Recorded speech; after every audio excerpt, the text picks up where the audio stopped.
Cold War started out with a promise to return to the old Black Ops 1 and Ether storyline. We will be able to use classic weapons and see returning characters, you know, what's not to love? Now, I got Cold War at launch and I played it for the first few days, maybe weeks, and then I just stopped. Firebase Z came out and I was so hyped for that map, and you guessed it, I just stopped playing after like 2 weeks. Longevity just really isn't there for Cold War, and that's just such a shame. And I remember before the launch of Cold War Zombies, all Zombies fans were so hyped for that Small D Machine teaser. Mainly because the last Zombies game we had was Black Ops 4. Not a lot of people liked Black Ops 4, so the hype for Cold War Zombies was crazy. Man, those really were the days. Because as all of us Zombies players know, the build up to a new Call of Duty is probably one of the most exciting times of the year. And I'm pretty sure that if Cold War did not have zombies at all, I definitely wouldn't have picked up the game. And if you're liking this video so far, then consider subscribing, liking, and turning the notification button on, as it helps me on my journey through the YouTube algorithm. But without further ado, let's crack back on. But yes, as I said, the lead up to a new Call of Duty is always exciting. The lead up to Black Ops 3 and 4 had excitement buzzing through the air. And YouTubers were discussing leaks and rumours, and everything was just up in the air waiting to see what new thing Treyarch could bring to the table.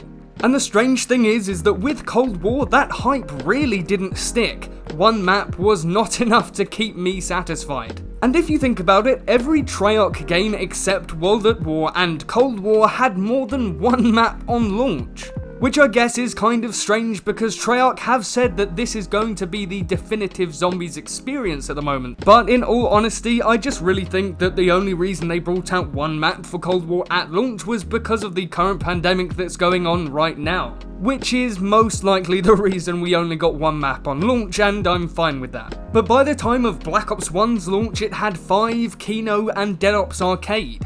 Black Ops 2 had Transit and all variations of it, so Farm, Bus Depot and Town, as well as Nuketown as a pre-order bonus. Black Ops 3 had Shadows of Evil and The Giant as a pre-order bonus. Black Ops 4 had 4 maps on launch, such as 9, Voyage of Despair, Blood of the Dead and Classified. And at launch, Cold War had D Machine, Dead Ops Arcade and Onslaught, which I'd have to say is the most replayable part of Cold War at the moment. I have a brief thought, just a brief one, just a little brief thought about this. But Treyarch and Activision have really screwed up with zombies this year, and that is a very, very true statement. Because no one is happy with the content or lack thereof. And although people paint Black Ops 4 in a bad light, it did have 2 DLCs by this point, so I guess it's something that Black Ops 4 did better than Cold War, which is shocking. Shocking, it really is. But at the moment in Cold War, we only have 2 traditional DLC round-based maps, and it's been over half a year since its initial release. As of the making of this video, Cold War has been out for 191 days, and we've only got 1 extra round-based map, which is astonishing, to say the least. And it's really crazy to think that we are literally in Season 3 and we only have 1 extra map added to Cold War. That is literally insanity. Now, I know that they are now working on new Outbreak maps and they've recently just added the Easter egg to those Outbreak maps, but it is quite a shame that Treyarch and Activision are just avoiding the regular Zombies maps. Maybe because they think they aren't financially viable, but that would be bizarre as Zombies is the only reason I buy Call of Duty every year. Literally, if it's a game like Modern Warfare, the new one from 2019 that didn't have zombies, I didn't buy it because it didn't have zombies. And for me, zombies is the selling point for all Call of Duty titles if they have it. Cold War is also introducing new weapons with every season that are free for everyone to get. Yes, you don't have to have the Battle Pass to get the PPSH in Season 3, you're fine. And so Cold War has been releasing new weapons, but also adding new perks to zombies. Well, adding perk. There is one new perk in Cold War, and that perk, my friends, is Elemental Pop, which I rarely use and generally I never really pick it up anyway. But in all honesty, and I'm gonna try and say this with a straight face, there you go, I already failed, but the content in Cold War is laughable.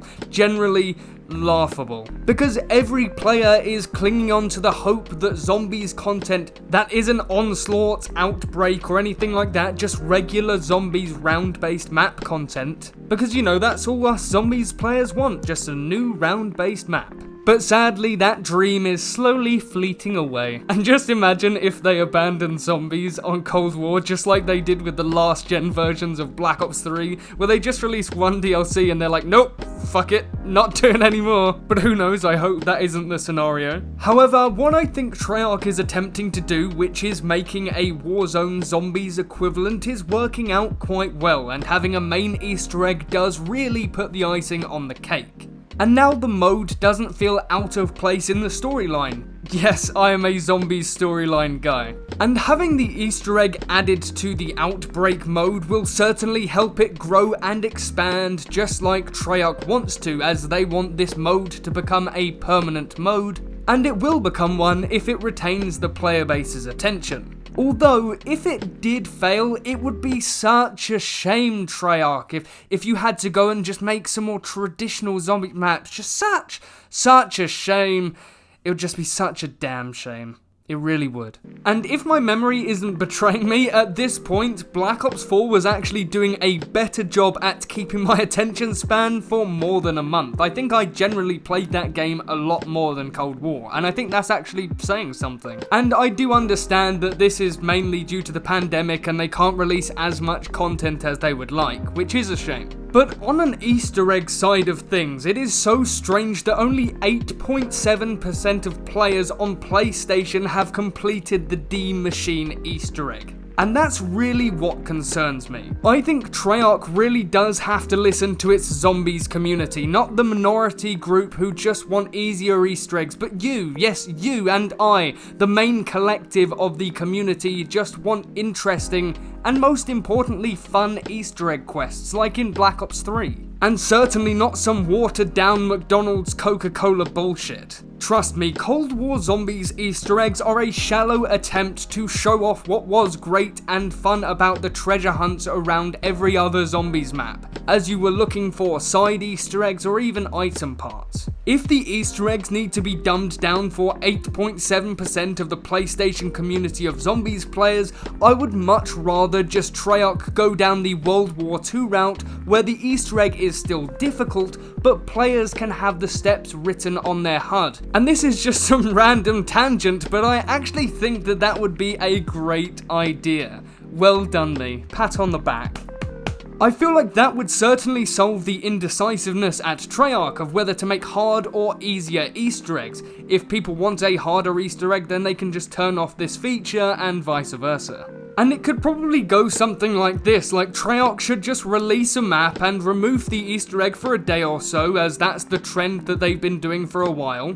And then the day after, release the main Easter egg, and a day or so after it's been solved normally, Treyarch could then enable the steps as a feature, which would save the divide on hard or easy Easter eggs. Personally, for me, I think Cold War's attempt at Easter eggs are a piece of piss, so just ramp up the difficulty, baby! And having this feature would almost circumvent the entire hard or easy difficulty, and may even stop big YouTubers like Mr. Ruffle Waffles, Mr. T-Lexify, everyone just making guides on how the Easter egg's done, although they'll probably still make a video on it anyway. My love to Mr. T-Lexify and Mr. Ruffle Waffles, who I apparently sound like, so hey.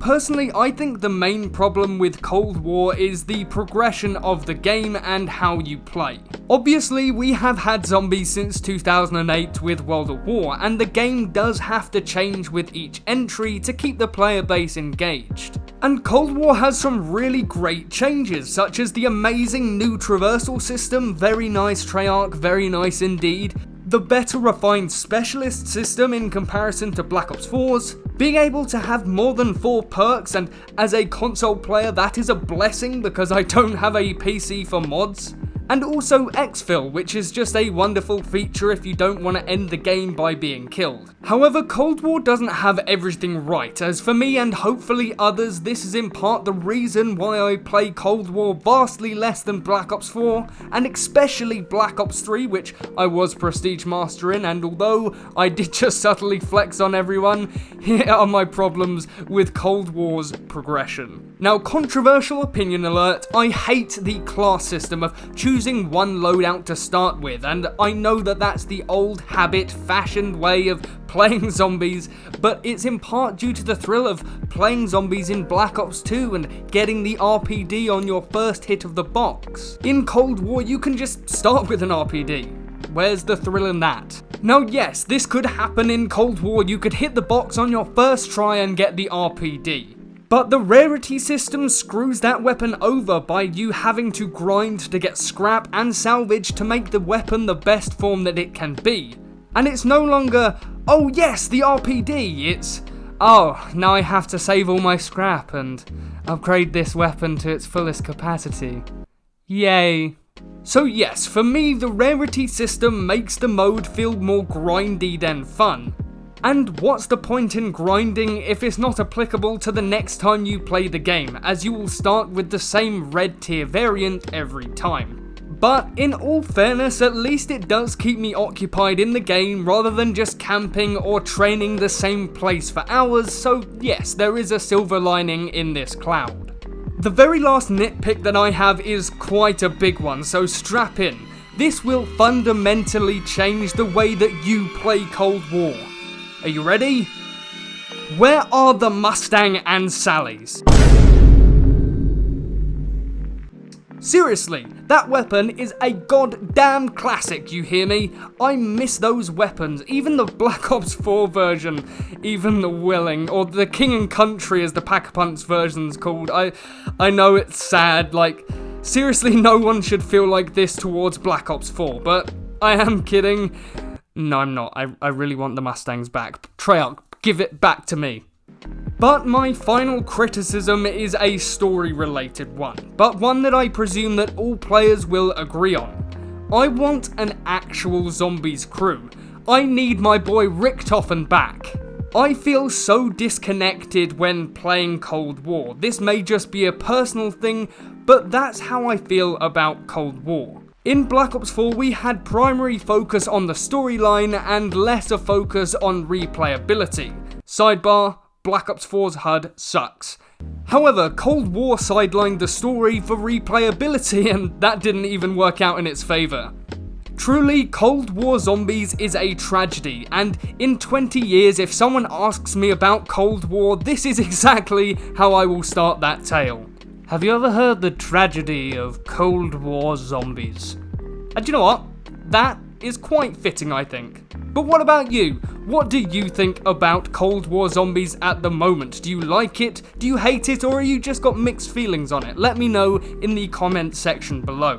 But thank you so much for watching this video. If you did enjoy, then consider subscribing, liking, and turning that notification button on so you don't miss another upload from me. So thank you, and goodbye.